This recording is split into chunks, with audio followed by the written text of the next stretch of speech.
निर्लज्ज आणि विकृत बाई आहे।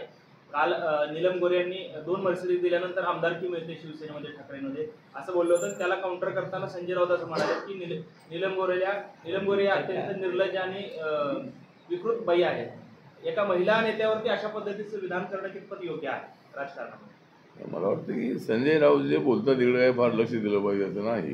कारण आता संजय राऊत हे आरोप करण्यामध्ये एक्सपर्ट आहेत, ते पत्रकार आहेत, साहित्यिक आहेत, आमचे चांगले मित्र आहेत आणि एक उद्धव ठाकरे यांना चांगला पुरवठा मिळालेला आहे। म्हणजे आपल्या अपोजिशनला तोंड देण्यासाठी समर्थपणे ते त्याचा प्रयत्न करतात, पण कुठल्या विषयावर लगेच त्यांची रिॲक्शन येते।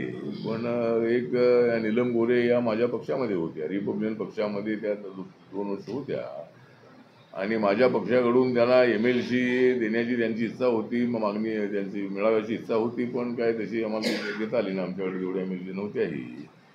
त्यामुळे त्या BJPमध्ये गेल्या, आपल्या शिवसेनेमध्ये गेल्या आणि उद्धव ठाकरे यांनी त्यांचा मोठा सन्मान केलेला आहे आणि शिवसेना वाढवण्यामध्ये त्यांचाही सहभाग आहे।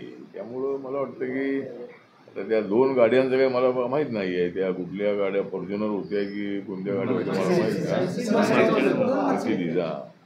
2 मर्सिडीज गाड्यांचं काय मला माहीत नाही आणि मला वाटतं उद्धव ठाकरेंना काय एवढ्या गाड्यांची आवश्यकता नसेल, एवढ्या मर्सिडीज गाड्या घेऊन काय करणार ते। पण तरी त्यांच्या या विधानाचं आपण हे करणार का, चौकशी मागणी करणार का? त्यांनी जे विधान केलेलं आहे आता एक तर जरी नीलम गोरे यांनी असं म्हटलं असलं तरी या विकृत बाई आहेत किंवा अशा पद्धतीचा अपमान करणं हे संजय राऊत यांना सोबत नाही आहे आणि त्यांनी त्याला दुसऱ्या पद्धतीने उत्तर द्यायला काही हरकत नव्हती। पण या विकृत बाई असं म्हणून त्यांनी महिलांचा अपमान करणं योग्य नाही। त्यांनी त्या संबंधामध्ये माफी मागावी अशी आपली सूचना आहे।